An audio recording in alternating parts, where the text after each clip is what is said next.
नमस्कार, देश की बात में आपका स्वागत है। मैं हूं अदिति राजपूत। महिला क्रिकेट के लिए आज एक बहुत बड़ा दिन है। विमेन आईपीएल के लिए खिलाड़ियों की बोली लग रही है और कुल 5 टीमों को 400 से ज्यादा खिलाड़ियों के बीच अपने खिलाड़ी चुनने हैं। इस मुकाम तक पहुंचने के लिए इन महिला खिलाड़ियों ने लंबा सफर तय किया है। उनका सफर पुरुष क्रिकेटरों के मुकाबले काफी सख्त रहा है। वो पहले अपने डर से लड़ी होंगी, फिर अपने परिवार से, फिर समाज से, फिर तमाम तरह के तानों से। इनमें से कई लड़कियों की कहानियां दिल छूने वाली है, कई को करोड़ों की रकम मिल रही है और इस पूरे ऑक्शन के कई पहलू हैं जो इनके खेल को भी बदलेंगे, इनकी हैसियत को भी, इन्हें और प्रतिस्पर्धी बनाएंगे। लेकिन पहले देखते हैं कि किन खिलाड़ियों को किन टीमों ने किस कीमत पर खरीदा है। तो सबसे पहले आपको यहाँ पर बताते हैं कि सबसे पहला जो ऑक्शन हुआ है वो स्मृति मंधाना का हुआ है। 3 करोड़ 40 लाख रुपए में बेंगलुरु की टीम ने स्मृति को खरीदा है। भारतीय खिलाड़ियों में दूसरे नंबर पर रही हैं दीप्ति शर्मा और जमाइमा रॉड्रिगेज जो हैं, उन्हें 2 करोड़ 20 लाख रुपए में खरीदा गया है। शेफाली वर्मा की अगर यहाँ पर बात करें तो उन्हें दिल्ली की टीम ने 2 करोड़ रुपए में खरीदा है। पूजा वस्त्राकर और ऋचा घोष जो हैं, उनको 1 करोड़ 90 लाख रुपए में खरीदा गया है। कप्तान हरमनप्रीत कौर को 1 करोड़ 80 लाख रुपए में मुंबई की टीम ने खरीदा है। तो यहाँ पर बेहतरीन बोली जो है वो लगी है। 12 करोड़ का जो पर्स था वो था यहाँ पर। तो ऐसे में अभी ये जो ऑक्शन है ये चल रहा है और देर तक चलने वाला है। तो आज बहुत ही महत्वपूर्ण दिन है हमारे साथ और हमारे साथ खास मेहमान भी जुड़ रही हैं। हमारे साथ क्रिकेटर वैशाली माथुर जुड़ने जा रही है। वैशाली, बहुत बहुत शुक्रिया, आपने वक्त निकाला हमसे बातचीत करने के लिए। वैशाली, एक बहुत ही ऐतिहासिक दिन आज माना जाएगा महिला क्रिकेट के लिए, क्योंकि अब पूरी तरह से महिला क्रिकेट जो है वो बदलने जा रहा है। आप कैसे देख रही हैं? जी बिल्कुल, आप बिल्कुल सही बोल रहे हैं। क्योंकि जब हम खेलते थे तो उस टाइम पे मेंस अब आईपीएल देखते थे और हम भी सोचते थे कि नहीं, हम कब हमारा भी वुमेन आईपीएल होगा। एंड उसके बाद बीसीसीआई ने हमारी 3 टीम्स बनी वुमेन आईपीएल के लिए लीग की। उसके बाद उन्होंने स्टेप लिया कि नहीं, वुमेन का भी एक टीम बनाएंगे आईपीएल। और आई एम वेरी हैप्पी कि ऐसे टीम बन आईपीएल स्टार्ट हुआ गर्ल्स का। एंड उसमें एक चीज़ और बेनिफिट है गर्ल्स के लिए कि लाइक कुछ लड़कियां हैं जो खेलना चाहती हैं एक्चुअल में, बट उनके पेरेंट्स खेलने नहीं दे उनको देना चाहते। एंड इस आईपीएल की वजह से, ऑक्शन की वजह से, मेरे को जहाँ तक लगता है कि उन लड़कियों को भी अपॉर्चुनिटी मिलेगी कि वो भी अब स्टार्ट करें अपना करियर इन क्रिकेट और आगे बढ़ें। बिल्कुल। तो जिस तरह से आप कह रही हैं, क्योंकि अब तक महिलाओं के लिए क्रिकेट को उस तरह से देखा नहीं जा रहा था, लेकिन अब 2017 के बाद से कहा जा सकता है कि तस्वीर थोड़ी बदली है और अब तो जो मैच फीस है वो भी पुरुष क्रिकेटरों के बराबर कर दी गई है। तो अब जो लोग पीछे हटते थे अब वो भी उसे एक करियर के तौर पर देखेंगे और अपने बच्चों को आगे बढ़ाएंगे, ऐसा लगता है आपको? बिल्कुल, मुझे तो बिल्कुल लगता है। क्योंकि अ, एक अपॉर्चुनिटी नहीं थी। लोग बोलते थे कि नहीं, ऐसा नहीं हो सकता, हम नहीं खेलने देंगे आपको, क्योंकि कुछ करियर ही नहीं है इसमें लड़कियों का। लड़कों में ही करियर है। अब आज की डेट में ऐसा नहीं है, करियर दोनों में है, बॉयज हो गर्ल्स हो। क्रिकेट एक सिर्फ मेन गेम नहीं रह गया, वुमेन गेम भी है अब। सो अब मैं यही कहूंगी कि जितनी भी लड़कियां हैं जो रियली खेलना चाहती हैं, उनके पेरेंट्स से भी मेरी यही दरखास्त होगी कि उनको अब खेलने का मौका दिया जाए और हो सकता है कि वही लड़कियां आपका नाम रोशन करें।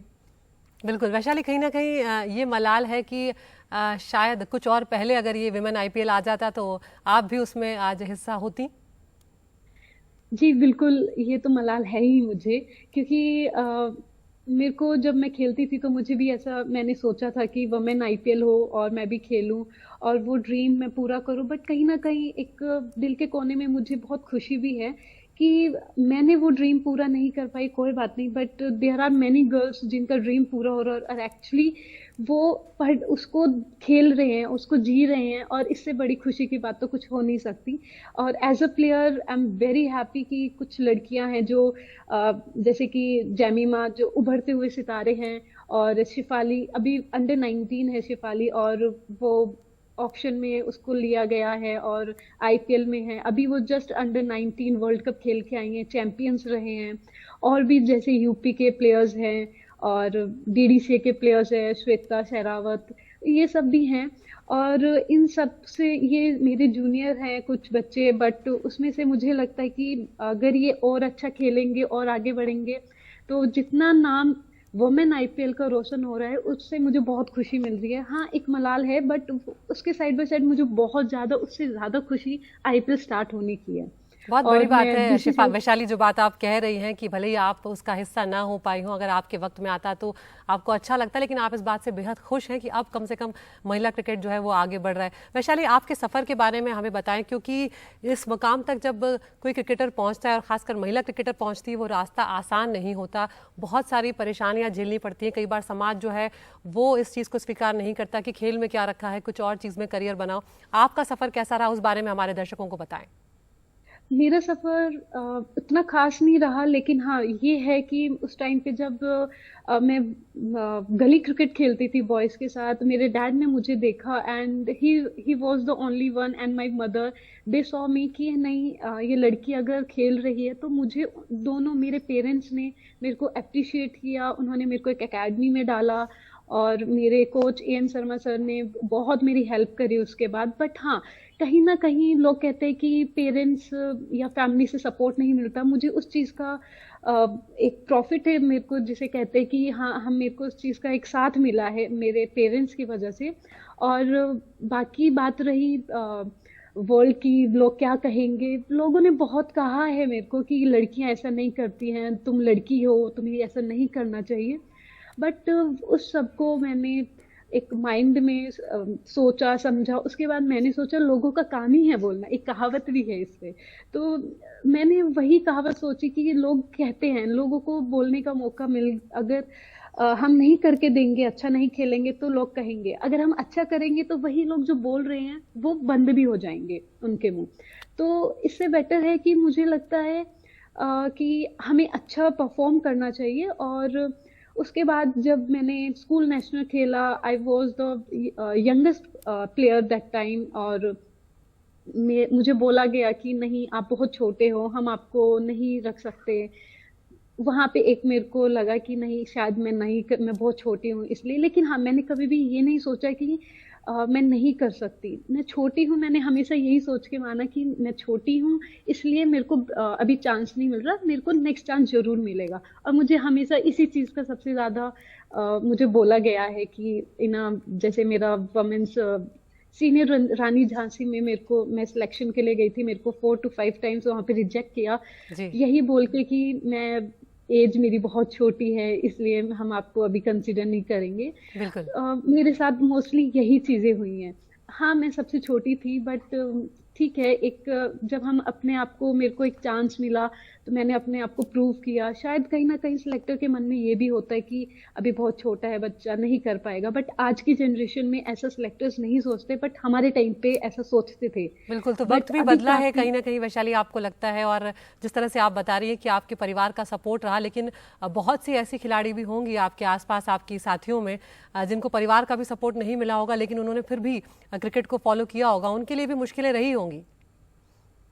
हाँ जी, कुछ तो मुश्किलें रही होंगी पेरेंट्स के लिए भी, बट एंड देन मुझे बहुत अच्छा लग रहा है कि हाँ आईपीएल स्टार्ट हुआ है, and I am very happy today. I can't बिल्कुल एक्सप्रेस माय फीलिंग्स। बिल्कुल वैशाली, और हम भी बहुत खुश हैं कि अब क्रिकेट जो है महिलाओं के लिए खासकर वो बदलने जा रहा है, और इसी के चलते अब ये भी उम्मीद करते हैं कि सोच बदलेगी लोगों की इसको लेकर, और अपनी बेटियों को लोग आगे लेकर आएंगे। वैशाली, बहुत बहुत शुक्रिया, अपनी कहानी भी आपने हमारे साथ साझा की और ये बातचीत के लिए। तो इस तरह से अब महिला क्रिकेट का सफ़र जो है वो आगे बढ़ने जा रहा है। ऑक्शन जो है आज चल रहा है और कई खिलाड़ियों की को बेहतरीन कीमत जो है वो भी यहाँ पर लगाई गई है, और अब इस तरह से माना जा रहा है कि खिलाड़ी जो हैं और प्रतिस्पर्धी बनेंगी, और साथ ही अब नए चेहरों को भी यहाँ पर मौका मिलेगा। आगे बढ़ते हैं, कुछ और खबरों का अब हम रुख करते हैं। संसद के बजट सत्र का पहला चरण सोमवार को राज्यसभा में विपक्ष के हंगामे और सत्ता पक्ष और विपक्ष के बीच आरोप प्रत्यारोप के बीच बिना किसी कामकाज के ही खत्म हो गया। विपक्ष ने निलंबित कांग्रेस सांसद रजनी पाटिल के निलंबन पर पुनर्विचार करने की मांग तो की, लेकिन सरकार ने कह दिया कि पहले माफी मांगनी होगी। अब बजट सत्र का दूसरा चरण 13 मार्च से शुरू होगा। एक रिपोर्ट आपको दिखाते हैं। बजट सत्र के पहले चरण के आखिरी दिन भी राज्यसभा में सत्ता पक्ष और विपक्ष के बीच टकराव और गतिरोध जारी रहा। विपक्षी सांसदों के हंगामे और नारेबाजी के बीच विपक्ष के नेता मल्लिकार्जुन खड़गे ने राष्ट्रपति के अभिभाषण पर चर्चा के दौरान उनके भाषण के कुछ अंशों को एक्सपंज करने पर ऐतराज जताया। राज्यसभा चेयरमैन बार-बार विपक्षी सांसदों से शांति की अपील करते रहे, लेकिन विपक्ष पर असर नहीं हुआ। rise today with a heavy heart, expressing my anguish over the bent way in which the parliamentary traditions and rules of procedure, the undemocratic, unparliamentary words expunged of my remarks in regarding to our speeches on motion of thanks on the President. एक बताऊं, सुनना मेरी बात ध्यान से। यदि अगर जो मैंने आंखों से देखा है प्राइमरी मटेरियल के अंदर, आप स्तब्ध रह जाएंगे। I have taken the most lenient course. सुनिए सुनिए, जो कुछ देखा है, हाउस में वीडियो पहले भी बना है, जो कुछ देखा है, मुझे मजबूर मत कीजिए, मुझे मजबूर मत कीजिए। वो सब कहने के लिए कि कैसे किया गया, किसने किया गया। कांग्रेस सांसद प्रमोद तिवारी ने राज्यसभा के सभापति से पार्टी की सांसद रजनी पाटिल को बजट सत्र की बची हुई अवधि से सस्पेंड करने के फैसले पर पुनर्विचार करने की मांग की, लेकिन सरकार इसके लिए तैयार नहीं हुई। तो मेरा एक विनम्रता पूर्वक आग्रह है कि एक महिला सदस्य, भद्र महिला, बहुत अच्छी महिला है सब, उन्होंने आप निलंबन हो गया तो पुनर्विचार का अधिकार आपको है। और सुनिए, आपको तो अधिकार है कि आप नेता सदन को बाहर निकाल सकते हैं, उसमें कोई दो राय नहीं सर, आपका असीमित अधिकार। तो विनम्रता पूर्वक आग्रह है कि विचार कर लें। जिस प्रकार से पूरे विपक्ष ने माननीय प्रधानमंत्री जी के भाषण को होने नहीं दिया, जो आप सबका व्यवहार पूरे देश ने टेलीविजन पे देखा, दुनिया ने देखा, और जिस प्रकार से आपने अभद्र व्यवहार किया, जिस प्रकार से उनको तकलीफ दी और उनको लगभग सवा घंटे तक यहाँ पे आपका जो व्यवहार रहा वेल में रहकर, उसकी माफी मांगिए, उसके लिए आप पश्चाताप करिए। उस पश्चाताप के बाद फिर आप मोशन लेके आइए। संसद के बजट सत्र के पहले चरण के आखिरी दिन जिस तरह से सत्ता पक्ष और विपक्ष के बीच टकराव दिखा है, वो भारतीय लोकतंत्र के लिए शुभ नहीं है। जाहिर है, आने वाले दिनों में अगर इस टकराव को खत्म करने के लिए गंभीरता से पहल नहीं की जाती है, तो इसका असर 13 मार्च से शुरू हो रहे संसद के बजट सत्र के दूसरे चरण पर भी पड़ सकता है। संसद भवन से सचिन के साथ हिमांशु शेखर, एनडीटीवी इंडिया। आगे बढ़ते हैं। जम्मू कश्मीर को लेकर सुप्रीम कोर्ट का बड़ा फैसला आज आया है। सुप्रीम कोर्ट ने केंद्र शासित प्रदेश जम्मू कश्मीर में विधानसभा लोकसभा क्षेत्रों के परिसीमन को चुनौती देने वाली याचिका खारिज कर दी है। हालांकि कोर्ट ने यह भी साफ किया कि यह आर्टिकल 370 से जुड़ी याचिकाओं पर भी फैसला नहीं है, वो मुद्दा कॉन्स्टिट्यूशनल बेंच में चल रहा है। दूसरी तरफ विपक्ष का आरोप यह है कि केंद्र सरकार जानबूझकर जम्मू कश्मीर में चुनाव करने में देरी कर रही है। एक रिपोर्ट आपको दिखाते हैं। क्या जम्मू कश्मीर में चुनाव का रास्ता साफ हो गया है? क्या सुप्रीम कोर्ट के परिसीमन के कवायद को बरकरार रखने के फैसले के चलते इस साल वहां चुनाव करवाए जाएंगे? केंद्रीय गृह मंत्रालय का कहना है कि इस फैसले का असर चुनावों के होने या ना होने पर नहीं पड़ेगा, क्योंकि कोर्ट ने कभी केंद्र द्वारा लिए गए फैसले यानी परिसीमन को रोका नहीं था। उस पर परिसीमन का काम पूरा हो चुका है, वोटर लिस्ट भी छप चुकी है। चुनाव को लेकर आखिरी फैसला चुनाव आयोग लेगा। उधर राजनीतिक दलों का भी कहना है कि इस फैसले का कोई फर्क उनकी राजनीति पर नहीं पड़ेगा, क्योंकि उन्होंने परिसीमन को पहले ही नकार दिया था। उनके साथ आर्टिकल 370 से जुड़ी याचिकाओं का मुद्दा कॉन्स्टिट्यूशनल बेंच के सामने अभी भी चल रहा है। सबसे पहले तो डिलिमिटेशन कमीशन को हमने सिरे से रिजेक्ट किया हुआ है। हमें कोई फर्क नहीं पड़ता है कि उसके बारे में क्या फैसला आता है, और जो रीऑर्गेनाइजेशन का एक्ट है वो ऑलरेडी सुप्रीम कोर्ट के सामने पेंडिंग है, 370 पेंडिंग है, सब कुछ पेंडिंग है। तो जब वो चीज़ें पेंडिंग है तो इस पे वो फैसला कैसे दे सकते हैं? तो ये तो एक डिलिमिटेशन तो एक टैक्टिकल रिगिंग का एक प्रोसेस था, जो इलेक्शन से पहले रिगिंग करनी होती है, वो उन्होंने किया। मेजॉरिटी को माइनॉरिटी में कन्वर्ट किया, माइनॉरिटी को मेजॉरिटी में कन्वर्ट किया। इस बार जम्मू और कश्मीर में असेंबली चुनाव बदले माहौल में होगा। अनुच्छेद 370 के खत्म होने के बाद राज्य में पहली बार चुनाव होंगे। 1995 में जम्मू कश्मीर में आखिरी बार परिसीमन हुआ था और विधानसभा सीटें 76 से बढ़ाकर 87 कर दी गई थी। इनमें जम्मू में 37, कश्मीर में 46 और लद्दाख में 4 सीटें थीं। लेकिन लद्दाख को अलग केंद्रीय शासित प्रदेश बनाए जाने के बाद जम्मू कश्मीर विधानसभा में कुल 83 सीटें रह गई थीं। परिसीमन के बाद कुल सीटों की संख्या 90 हो गई है। वैसे विपक्ष का आरोप है कि केंद्र सरकार जानबूझकर जम्मू कश्मीर में चुनाव करने के लिए देरी कर रहा है। जब से 370 हटा है और जो सिचुएशन है और जिस तरह से टारगेट किलिंग कश्मीरी पंडितों की हो रही है, हम लोग सब चाहते हैं, लेकिन जो परिसीमन हुआ उससे हम लोग तो सेटिस्फाइड थे नहीं। उन्होंने सरकार की जो मंशा थी, जो भाजपा सरकार है, वो मंशा दिख रही थी। उन्होंने सीटों को भी बढ़ाया है, लेकिन जिस मंशा से किया है वहाँ पर जो जितने भी विपक्ष के लोग हैं, हमारे सारे जो अलायंस पार्टी के लोग हैं, वो लोग भी उससे सेटिस्फाइड नहीं थे। लेकिन तब भी हम ये चाहते हैं कि आप इलेक्शन कराइए और उसको इमीडिएट कराइए। अब देखना ये है कि ये कब तक इलेक्शन कराते हैं। पिछली बार चुनाव जम्मू कश्मीर में 2014 में हुए थे, तब लद्दाख उसका हिस्सा था। पिछले 3 सालों में वहाँ पे ग्राउंड सिचुएशन बदली है, भौगोलिक स्थिति भी बदली है और साथ में निर्वाचन क्षेत्रों की जो एक तस्वीर है वो भी बदली है। जाहिर है इस बार जब चुनाव होंगे तो समीकरण जो हैं वो नए होंगे और साथ में नतीजे भी जो हैं वो नए होंगे। नई दिल्ली से कैमरा पर्सन सचिन के साथ नीता शर्मा, NDTV इंडिया के लिए।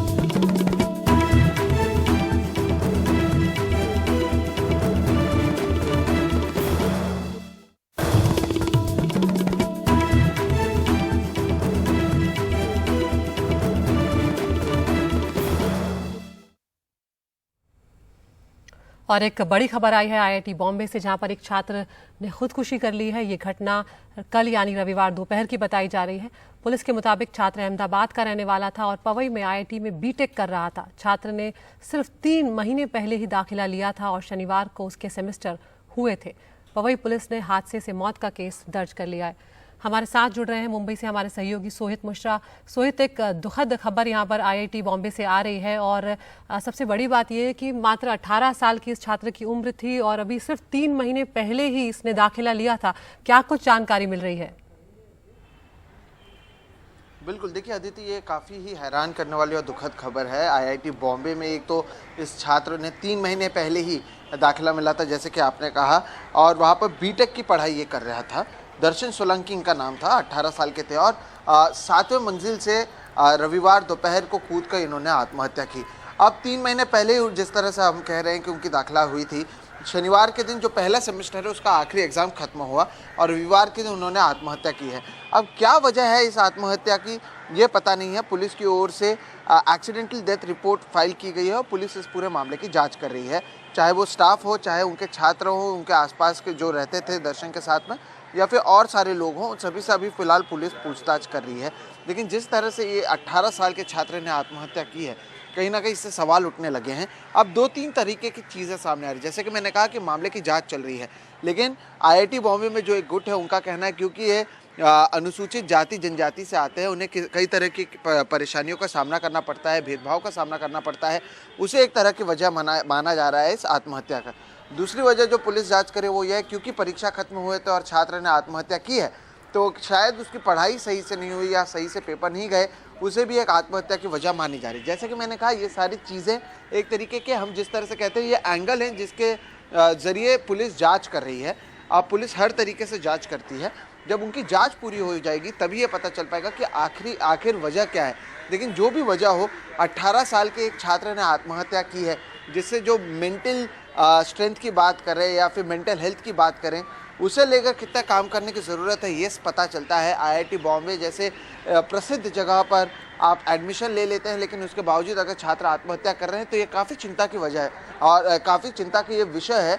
इसके ऊपर क्या कुछ किया जाता है ये देखना काफ़ी अहम है। अदिति, बिल्कुल सोहित, अपडेट के लिए हम आपके पास आएंगे। जिस तरह से सोहित कह रहे हैं कि इस पर अब क्या कुछ किया जाएगा ये देखना काफ़ी अहम होगा। और अब आपको त्रिपुरा लिए चलते हैं, जहां पर बहुत नज़दीक आ चुके हैं चुनाव। 16 तारीख को मतदान होने जा रहा है और बीजेपी पुरजोर कोशिश कर रही है यहाँ पर सत्ता में वापसी करने के लिए। प्रधानमंत्री का दूसरा दौरा था, आज अगरतला वो पहुंचे थे और वहां पर उन्होंने कहा कि पूरा त्रिपुरा कह रहा है कि फिर एक बार बीजेपी की सरकार। प्रधानमंत्री ने एक रैली में ये भी कहा कि त्रिपुरा ने चंदा और झंडा कंपनी को रेड कार्ड दिखा दिया है। रैली के बाद हमारे सहयोगी अंकित त्यागी ने वहां पर लोगों से बातचीत की है। क्या कुछ लोगों का कहना है त्रिपुरा के, वो आपको सुनवाते हैं। तो ये निकाल के घर ले जाके क्या करोगे? उसका पूजा करेंगे हम। पूजा करोगे? क्यों? क्यों सर, हम तो हर समय मेरे मिलते नहीं मोदी को, तो घर में लेके जगह हर शाम सुबह में देख सकूंगा, इसलिए। सर, क्या सबसे बड़ी बात लगी आपको प्रधानमंत्री की स्पीच की? यस, बड़ी अच्छा लगती है। अच्छा लगा? लगेगा। क्या अच्छा लगा? वो उसका बात, क्या बात बोला है? देश के प्रगति के लिए, त्रिपुरा का उन्नति के लिए जो वादा किया सब कुछ पूरा हो गया, इसीलिए भाजपा को मतदान देना होगा। आप हमेशा से बीजेपी वोटर थे? यस। आई मीन इससे पहले 2018 नहीं, मैं 18 से दिया। 18 से बीजेपी को दिया? उससे पहले किसको देते थे? इसको कांग्रेस को जीता है। कांग्रेस को देते थे? जाजापुर को जीता है। तो कांग्रेस का वोटर बीजेपी पे आ गया? बाटपार कांग्रेस के साथ क्यों जाएगा?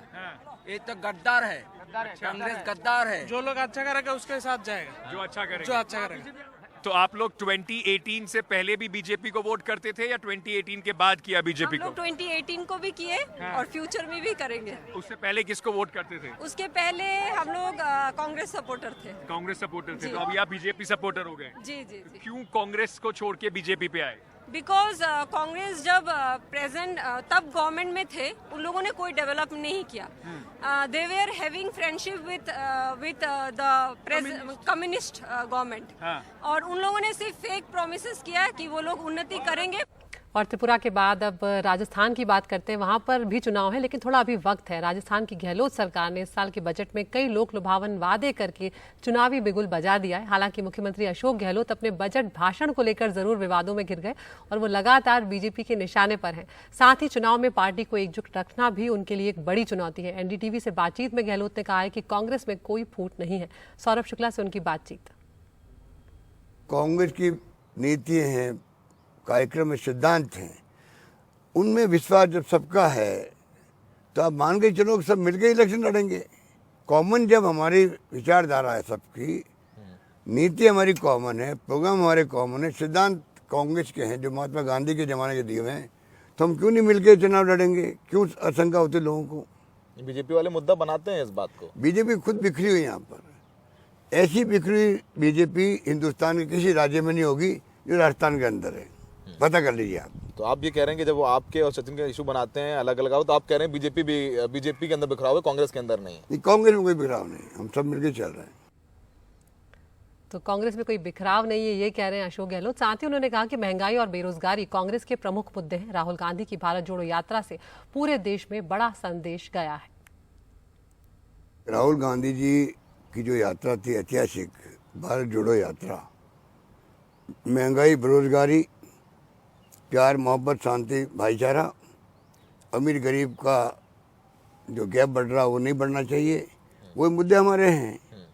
और राहुल गांधी जी ने पूरे देश को मैसेज दे दिया है, चाहे जिन राज्यों में नहीं निकली यात्रा वहाँ भी दे दिया, घर घर में। वो सब समस्या पूरे देश की है। देश में प्यार मोहब्बत रहना चाहिए। अगर विकास करना है, देश को एक रखना है, अखंड रखना है, तो मैसेज चला गया महंगाई का भी, बेरोजगारी का भी, उसी को हम आधार बनाए हुए हैं। और एक ब्रेक के लिए रुक रहे हैं। ब्रेक के बाद आपको बताएंगे दवा कंपनियां जो हैं ऑनलाइन, उन्हें अब दवा भेजना मुश्किल हो सकता है क्योंकि उन्हें भेजा गया है नोटिस। क्या है पूरी खबर, ब्रेक के बाद।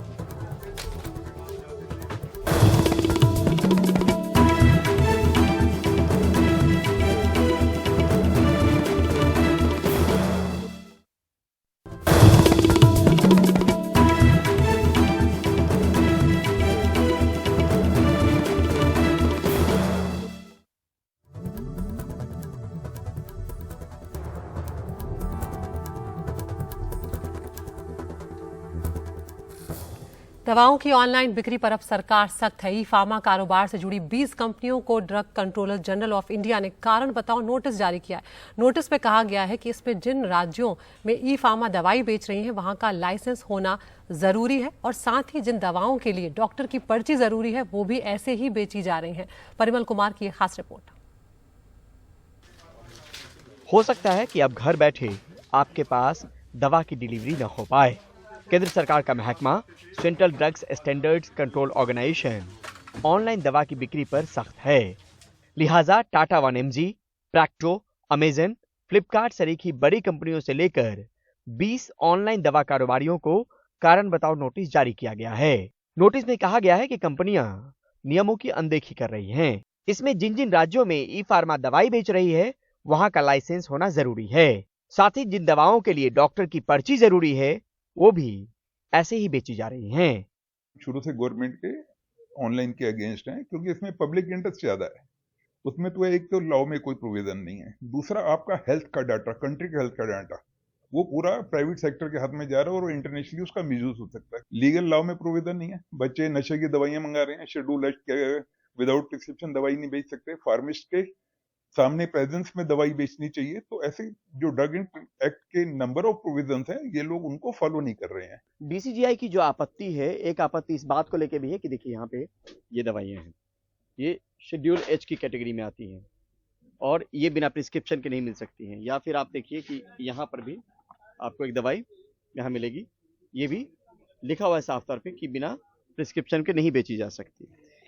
यहाँ पे भी बहुत सारी दवाइयाँ लगी हुई हैं जो शेड्यूल एच, H1 या X कैटेगरी की हैं जो बिना प्रिस्क्रिप्शन के नहीं बेची जा सकती। लेकिन आरोप इस बात को लेकर भी है कि ऑनलाइन दवाई कंपनी जो है वो इन दवाइयों को बिना प्रिस्क्रिप्शन के ही लोगों तक पहुंचा रही है। स्वास्थ्य मंत्रालय के सूत्रों के मुताबिक 16 राज्यों के हाई कोर्ट में ऑनलाइन दवा बिक्री को लेकर मामले हैं। इतना ही नहीं, डीसीजीआई को भी समय समय पर ऑनलाइन दवा कारोबार को लेकर शिकायतें मिली हैं। उधर All India Organisation of Chemists and Druggists ने ऑनलाइन दवा कंपनियों के मुद्दे पर 15 फरवरी को हल्ला बोल की घोषणा की थी, मगर स्वास्थ्य मंत्री से मुलाकात के बाद इसे टाल दिया गया। दवाओं का मूल्य का निर्धारण एनपीपीए द्वारा किया जाता है। एक निर्धारित मार्जिन के बाद ही दवा विक्रेता 8, 16, 10 और 20% मार्जिन डी कंट्रोल पे लेकर दवा का व्यवसाय करते हैं। देश के दवा कानून की कई धाराओं का उल्लंघन करती हैं जो फॉर्म 61 में दी गई हैं। इसके अलावा जो रूल 65 एंड 65(9) और 65(10). ऑनलाइन ने बाजार से अलग बड़े डिस्काउंट के दरवाजे ही नहीं खोले, बल्कि दवाई के लिए काउंटर दर काउंटर भटकने की मजबूरी को भी विराम दिया। पर बात जब नियम, कायदे, कानून और आम लोगों के नफा नुकसान की हो तो अंतिम निर्णय सरकार का है। नई दिल्ली से परिमल कुमार, एनडीटीवी इंडिया। आगे बढ़ते हैं। बेंगलुरु में 5 दिनों के एरो शो की शुरुआत प्रधानमंत्री नरेंद्र मोदी ने की। इस मौके पर उन्होंने देश के डिफेंस निर्यात को बढ़ाने की जरूरत पर जोर दिया। इस मौके पर air chief marshal VR Chaudhary ने HAL के फिक्स्ड विंग एयरक्राफ्ट के गुरुकुल फॉर्मेशन का नेतृत्व भी किया, जिसकी तस्वीरें आप देख रहे हैं। इस शो में 98 देशों के 100 से ज़्यादा डिफेंस कंपनियां हिस्सा ले रही हैं। 700 से ज़्यादा कंपनियां भारत की ही हैं। इस शो में 32 देशों के रक्षा मंत्री और 29 देशों के वायुसेना प्रमुख भी शामिल हैं। और ये 14वां संस्करण है और जिसमें कई बड़े एयरक्राफ्ट हिस्सा ले रहे हैं। F-21 है, C-130J ट्रांसपोर्ट है, MH-60R रोमियो है, मल्टी मिशन हेलीकॉप्टर है। Group captain GL Dhillon.